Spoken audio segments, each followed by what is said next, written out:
So friends, today we'll discuss about the deformity which is known as the pes cavus. So what happens in pes cavus? It is a fixed deformity of the foot in which both feet are symmetrically highly arched. Symmetrically, both feet are highly highly arched. So this is pes cavus. This is like this. This is a foot, and it is a both the feet are symmetrically highly arched. There is a symmetrical highly arched, that is pes cavus, and in this you will find there is exacerbation of medial longitudinal arch. There is exacerbation of medial longitudinal arch. Very, very important. Exacerbation of medial longitudinal arch. And why does this pes cavus occur? You will say it occurs because of the weakness of intrinsic muscles of the foot. Weakness of intrinsic muscles, that is the lumbricals. In pes cavus, the lumbricals, that is the intrinsic muscles of the foot, get weakened. So because of the weakness of the intrinsic muscles of the foot, that is the lumbricals, get weak, so you get the pes cavus. So what is pes cavus? Pes cavus is a condition in which both the feet becomes more or less symmetrically highly arched. There is exacerbation of medial longitudinal arch, and it occurs because of the weakness of the intrinsic muscles of the foot, that is the lumbricals of the foot gets weak, so you get the pes cavus. And you also should be knowing this pes cavus may be seen in polio. You can get it in polio, and you can also get it in spina bifida. Polio, spina bifida, you should remember it. And it is also associated with clawing of the toes. So it is associated with clawing of the toes. You have to remember this, clawing of the toes. And it is opposite of pes planus, which is the flat foot.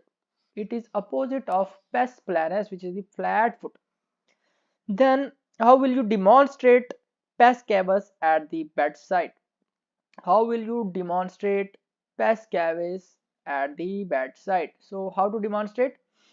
You have to ask the patient to stand on the floor. Stand on floor, and you have to observe his toes, his webs, and heel. You will observe toes, webs, and heel, and they will touch the floor surface. Floor it will touch the floor surface.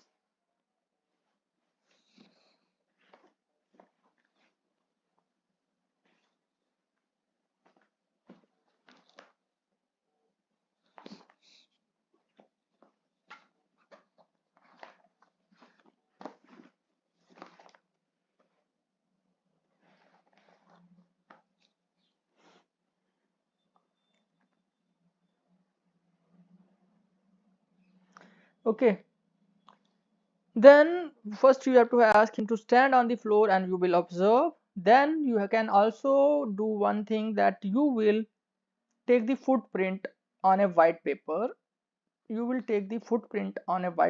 After painting the foot by dye or any coloring agent, and after immersing the feet in water, and ask the patient to walk barefooted and watch the footprints on the floor. You have to dye the foot and ask him to walk barefoot, and you will take the footprint. Either you will ask him to stand on a white paper, take the footprint from a white paper, or you will ask him to walk. So this is how you demonstrate the pes cavus. Now the very important question, they can give you the image of Pecks caves and ask you what are the diseases associated with Pecks caves.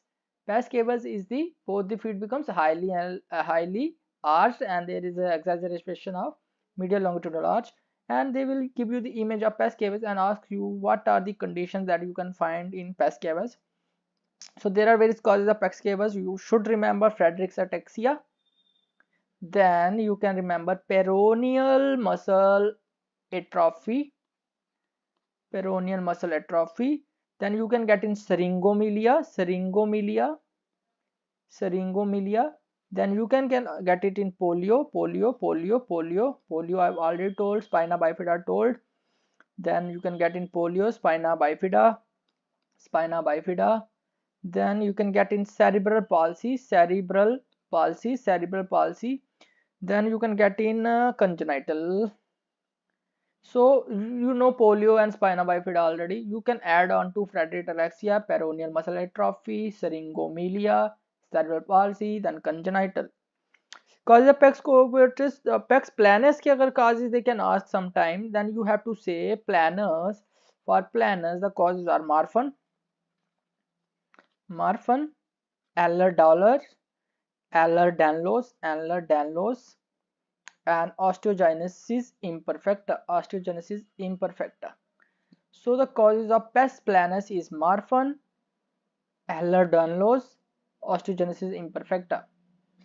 So the causes of pes planus is Marfan, Ehlers-Danlos, osteogenesis imperfecta.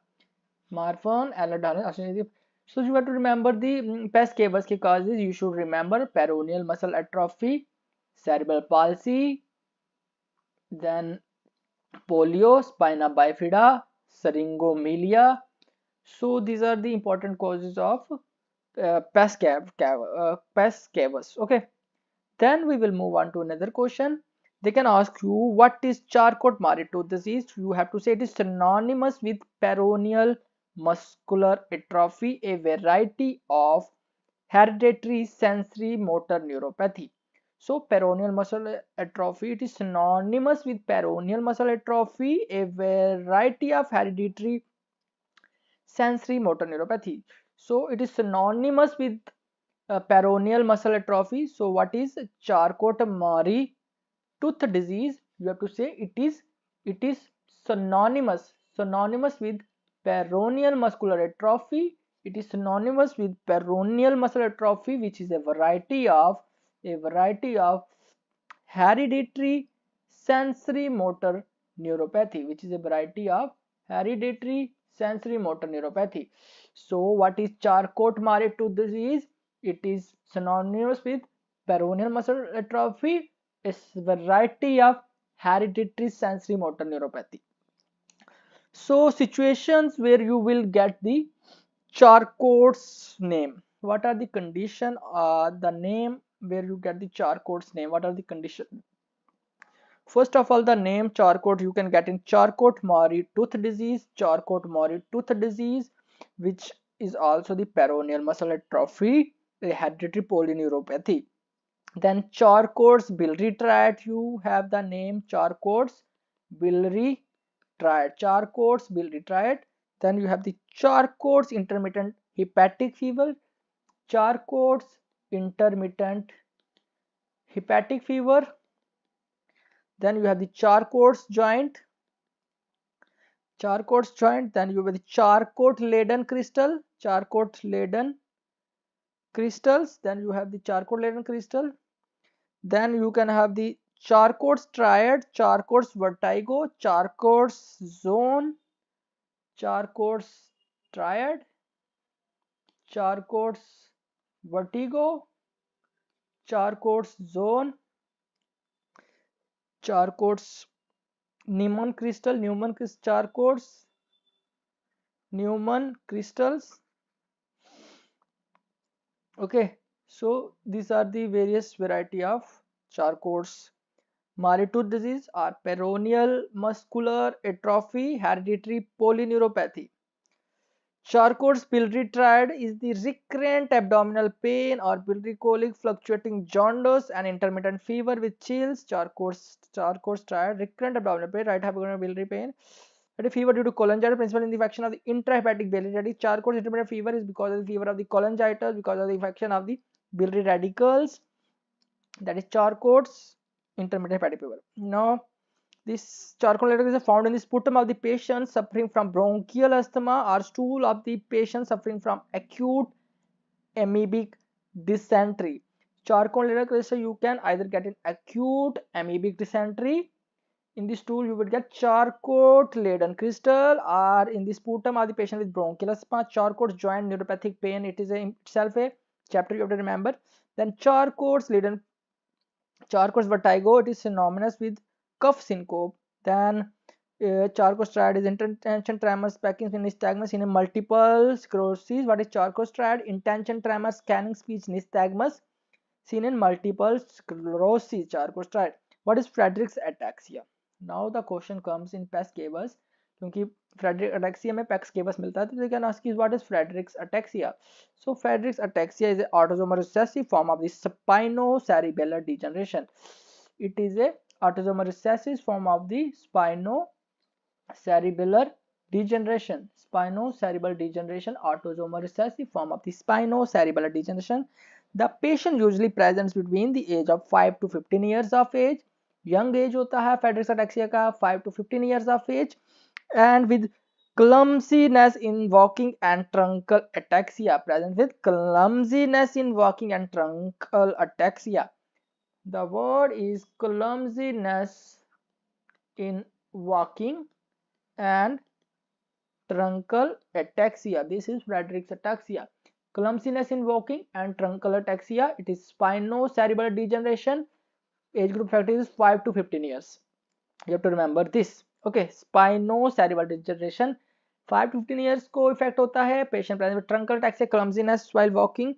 Gradually there is loss of proprioception, vibration sense with the development of muscular atrophy, and the patient usually first patient have clumsiness, then truncal ataxia बाद में there is loss of proprioception. Loss of proprioception, very very important in Friedreich's ataxia, loss of proprioception. And vibration sense, proprioception and vibration sense, proprioception and vibration sense का loss होता है, that is your Friedreich's ataxia. Then also there is loss of tone in the lower limbs. The tender reflexes are lost, but plantar response may remains extensor. The absent ankle with exaggerated knee jerk, the tender reflexes are lost but plantar extensor. The generative process ascends upward and affects the speech, dysarthria, and movements of the eye. Nystagmus, optic atrophy may be seen. Kyphoscoliosis, high arched palate. Kyphoscoliosis, high arched palate. Kyphoscoliosis, high arched palate. Kyphoscoliosis, high arched palate, and pes cavus may be evident. It may be associated with diabetes mellitus, cardiomyopathy.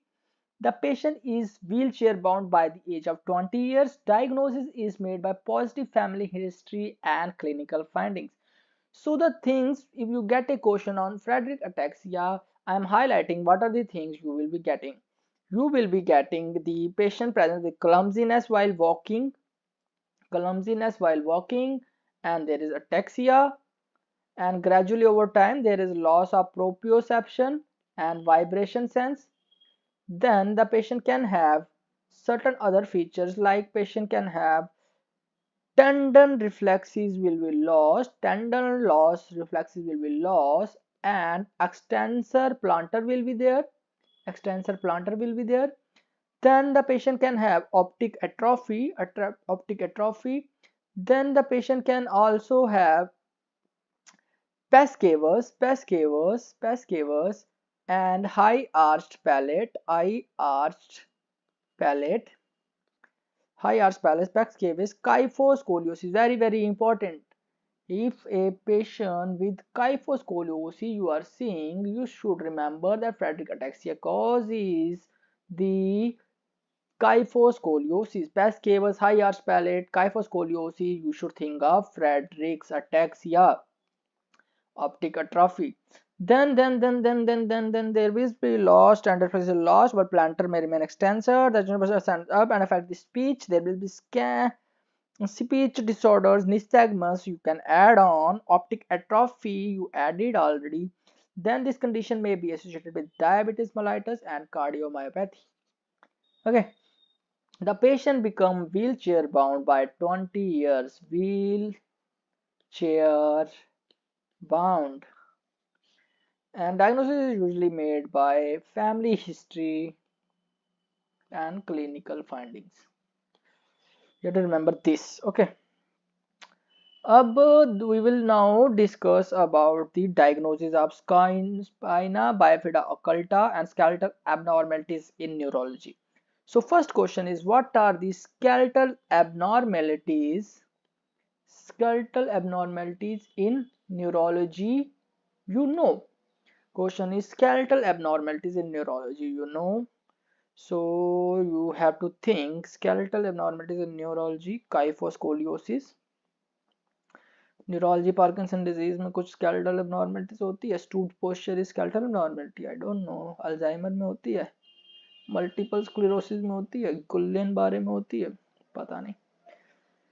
काइफोस्कोलियोसिस, Gibbs, ये भी neurology में होती है. Gibbus, pes cavus, high arch palette,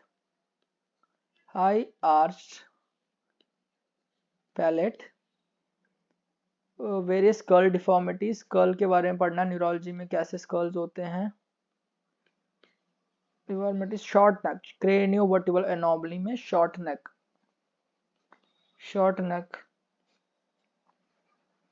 क्रेनियोवर्टिबल anomaly, short neck.